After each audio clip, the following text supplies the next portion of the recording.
The studio lights of HBO's Real Time with Bill Maher blazed brighter than usual that Friday evening. The air crackled with tension and the audience could feel something big was brewing. The promos teased a no-holds-barred conversation with Representative Ilhan Omar, and Bill Maher, back after a short hiatus, was looking particularly charged. The live audience was electric, a mix of loyal Maher fans and political enthusiasts who knew that Maher wasn't one to tiptoe around controversy.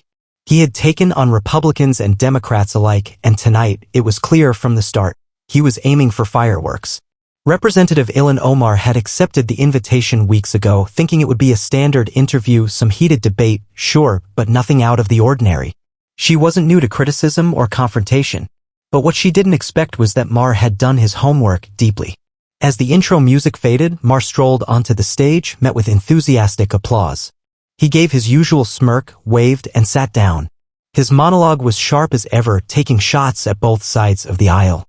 Then he dropped the teaser line. And coming up in a moment, Congresswoman Ilhan Omar joins us to talk about foreign policy, free speech, and whether Twitter is now considered a branch of government. Stay tuned. You don't want to miss this. Backstage, Omar adjusted her hijab and took a breath. She was confident. She had done hundreds of interviews. She had survived hostile town halls, Republican attacks, media pylons. Bill Maher? He was just another media voice. Or so she thought. Moments later, the cameras returned from commercial and there she was sitting across from Maher on the iconic Real-Time set. "Congresswoman, welcome to the show," Maher said smoothly, his tone polite but firm. "Thank you, Bill. It's good to be here," she responded, flashing a professional smile. The first few minutes were cordial. They spoke about immigration, healthcare, and economic disparity. The audience nodded along. But then Maher leaned in and the gloves came off. "You've said in the past that American foreign policy is built on colonial interests," he began, "and you've compared the U.S. and Israel to terrorist regimes. Now, I've got to ask you straight, do you still stand by those words?" Omar blinked, taken slightly off guard. "Well, Bill, I think context is important. Much of what I've said is about holding nations accountable." But Maher cut in. "Sure, context. But context doesn't erase the weight of your words.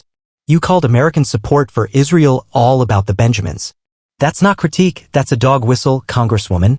The audience shifted in their seats. Some gasped. Others clapped. Omar held her ground. Criticizing a foreign government's policies isn't anti-Semitism. We must be allowed to question without being labeled. Maher wasn't backing down. And yet, somehow, your criticisms always seem to land in a way that echoes old anti-Semitic tropes. You're not stupid, Congresswoman. You know what those words mean to people. You're in Congress, not a college debate club. Omar narrowed her eyes, her composure still intact. And I find it troubling that every time I speak out about injustice, someone tries to police my language instead of addressing the real issue. Maher smiled thinly. Maybe because the way you frame the issue undermines your cause. If you want to fight injustice, don't alienate the very people who could be allies. Or worse, feed narratives that fuel division. The audience roared with applause. It wasn't just the words, it was the rhythm. Maher was in full command, shifting from charm to challenge with surgical precision. Omar wasn't rattled yet, but she was clearly on the defensive. And Maher wasn't done. He picked up a folder of notes, flipping to a page. "Let's talk Somalia. Your birthplace. In a 2022 interview, you seemed to defend the governance model there as a possible alternative to Western intervention." "I mean, really? You're suggesting a warlord-run state is a model of success?" Omar sighed. "Bill, I never said that. Again, this is taking things out of." Maher raised a hand. "It's a pattern, Congresswoman. A pattern of blaming the West for everything while excusing the failures of others. Why do you think that resonates with so few people outside your activist base?" Omar's smile had faded. The audience was no longer hers. The atmosphere had changed. This wasn't a dialogue anymore, it was a reckoning. As the audience hushed in anticipation, Bill Maher leaned forward in his chair, adjusting his posture like a seasoned boxer preparing for round 2. He wasn't done, not by a long shot. "Congresswoman," he said, "you've been one of the loudest voices when it comes to calling out what you perceive as hate speech in America. But let's be honest, your own record on speech is complicated." Ilhan Omar tensed ever so slightly. "I advocate for responsible speech, Bill. Words have power. Especially when they're used to marginalize communities or promote hate." Maher raised an eyebrow. "Right? But here's the thing, you say you want to protect free speech, yet you support policies and social media crackdowns that have led to people being censored or even banned for voicing differing opinions. How is that not a double standard?" Omar responded with a confident tone. It's not a double standard. It's about preventing harm. Hate speech is not the same as free speech. But who decides what's hate and what's just a different opinion? Maher shot back. You? The government? Big tech CEOs in Silicon Valley? I mean, let's not pretend that the hate speech label hasn't been abused to silence opposing views. It's become a tool of political convenience. The audience applauded again, louder this time.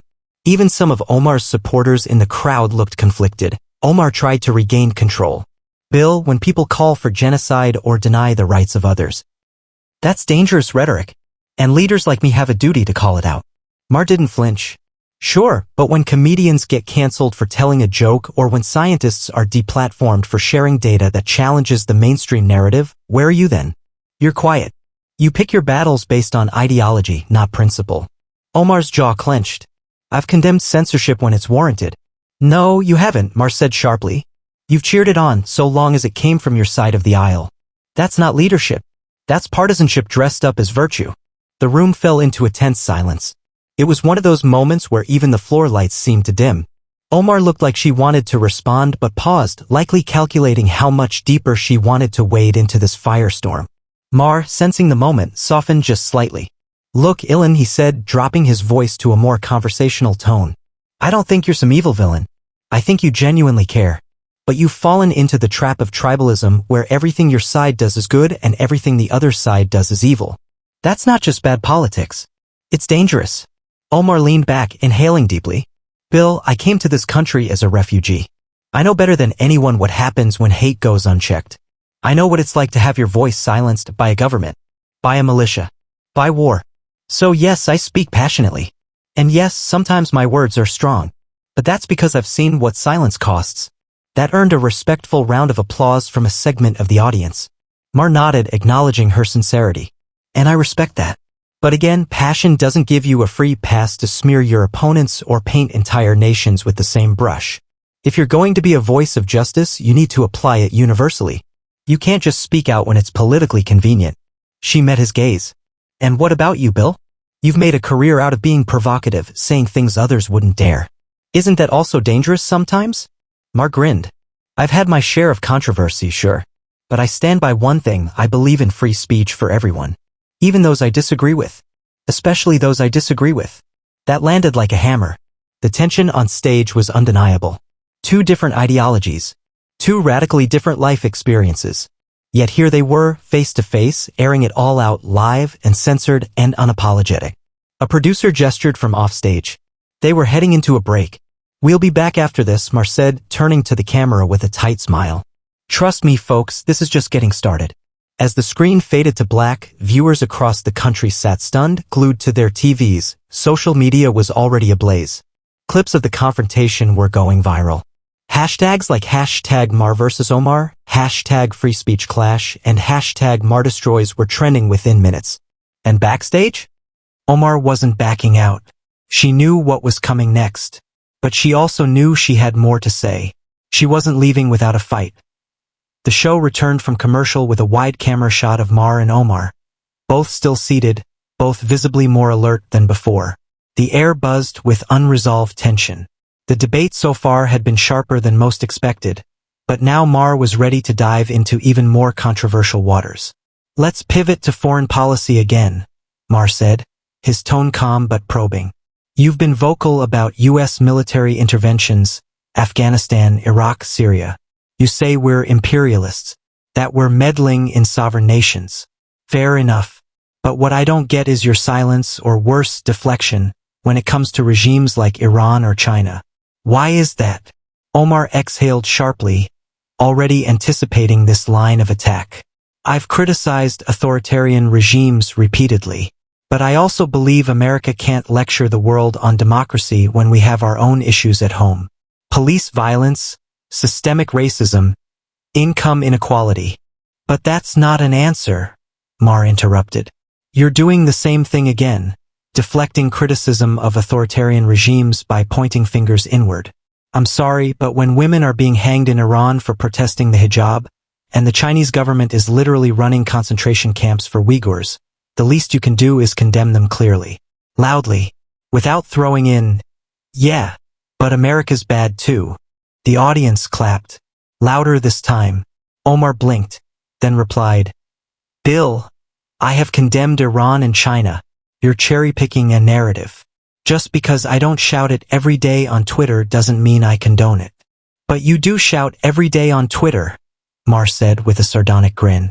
"That's kind of your brand." A few people laughed. Even Omar allowed herself a tight smile, but it was clear Maher's jabs were hitting their mark. Maher continued, now flipping through another page of notes. "Let's talk about your trip to Qatar in 2023. You attended a summit hosted by an organization funded by the Qatari government, a regime that criminalizes homosexuality and jails political dissidents. Yet you said it was inspiring to see their approach to diplomacy. Do you see the contradiction?" Omar sat straighter. "I was there to represent diplomacy, not endorse every aspect of their domestic policy. We engage with many governments we disagree with, Israel included." Maher chuckled, shaking his head. "There it is again, your favorite pivot. Israel included. See, that's what I'm talking about. You can't say, oh, I just went for the diplomacy, when the same government is throwing LGBTQ people in prison. Imagine if a Republican congressman went to a Christian fundamentalist country and called it inspiring. You'd light them on fire on Twitter." The audience roared at that one. It was sharp, bold, and hard to refute.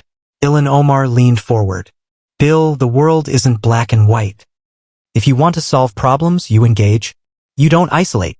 That's what I believe. And I respect the intention," Maher replied. "But people see the inconsistency. You won't cut the same slack for Western allies as you do for authoritarian regimes that just happen to be anti-West. That's not a principled stance. That's ideological bias." A silence followed.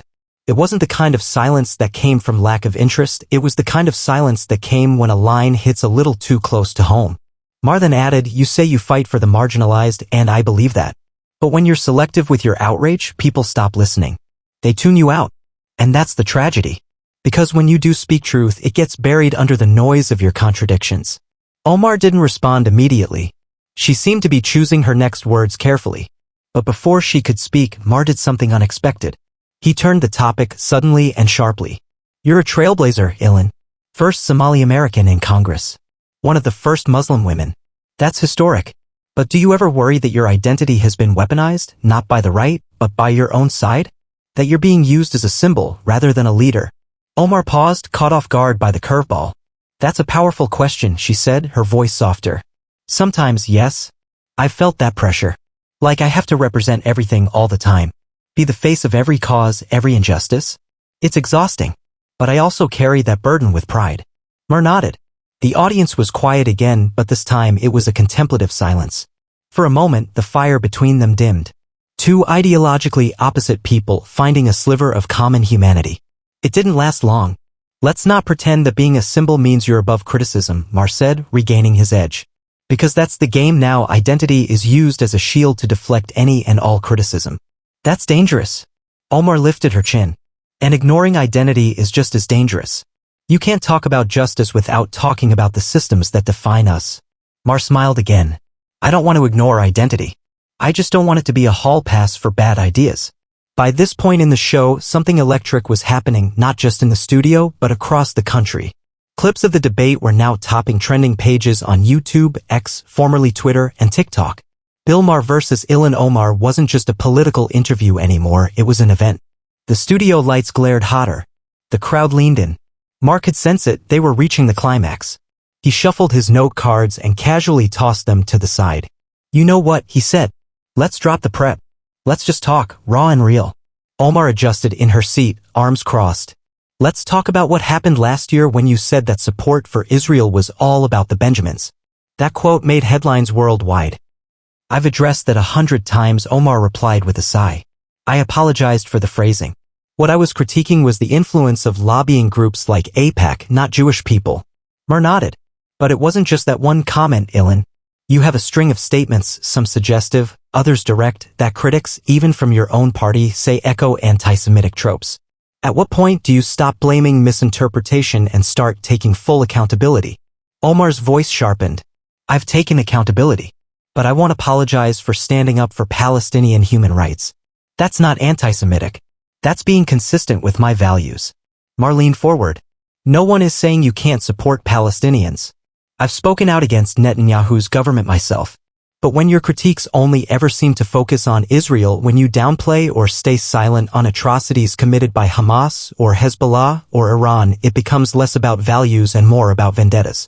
The audience burst into applause, sustained, intense. It was clear many of them felt Maher had just voiced what so many were thinking but afraid to say. Omar's expression tightened. That's not fair, Bill. It is fair, he countered. You said, and I quote, that America has committed unthinkable atrocities just like the Taliban. Do you not see how that sounds to people who lost family on September 11th or served in Afghanistan? Omar bristled. It was taken out of context. Maher didn't let up. It's always out of context. But the context never seems to change, does it? It's always America bad, Israel bad, West bad. And anyone who questions you? Racist. Islamophobic. Bigoted. You see the pattern, right? The crowd erupted again. For a split second, Omar looked rattled, not because she didn't have an answer, but because the momentum had turned. She was no longer in control of the narrative.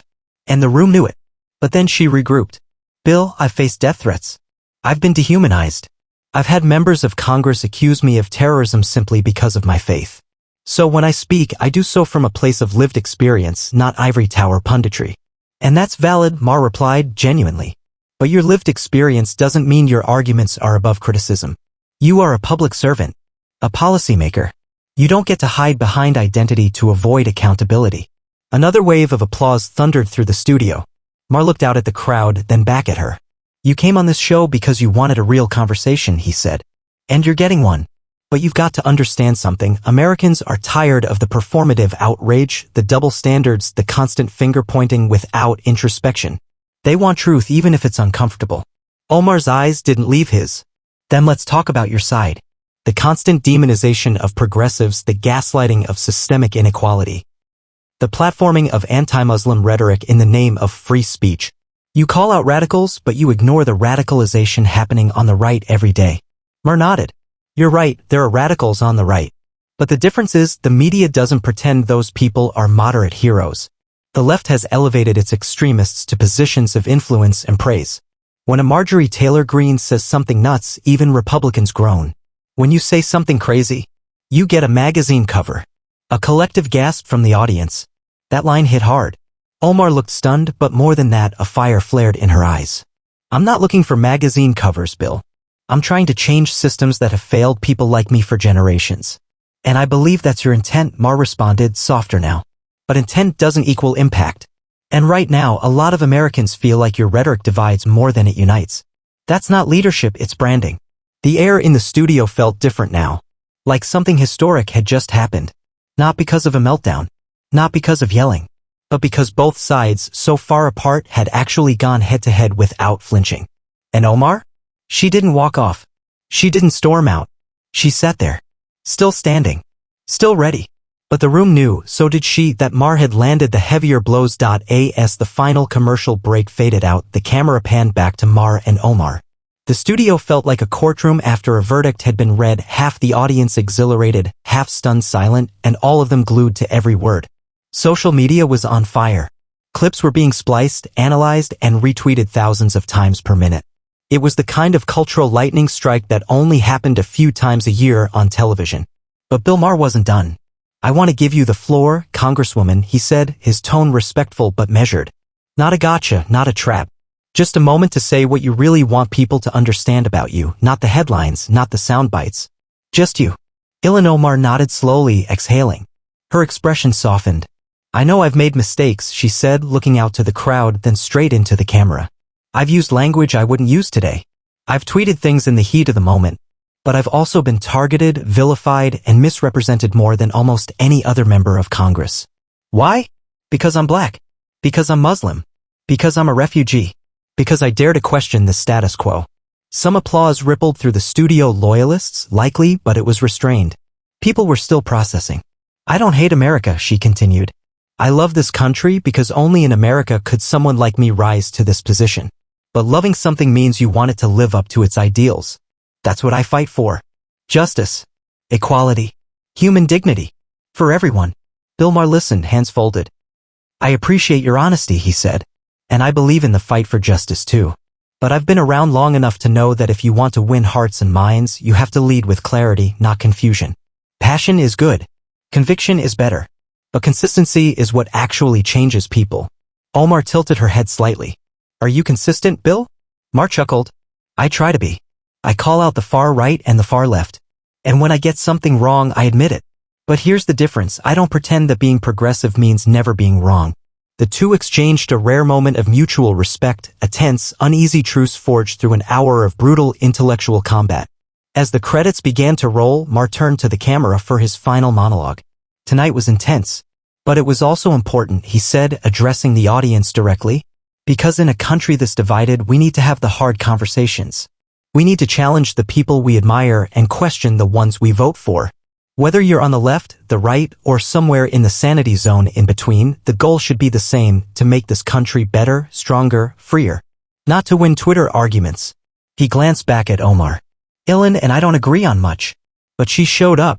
And in today's climate, that alone deserves credit. The crowd clapped more genuinely this time. It wasn't the raucous, combative energy from earlier. It was quieter. Maybe even thoughtful. As the show closed, Omar extended her hand. Mar shook it.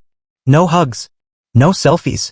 Just two public figures walking away from a battlefield, bloodied, maybe, but not broken. The interview quickly became the most watched segment of real time in over a decade.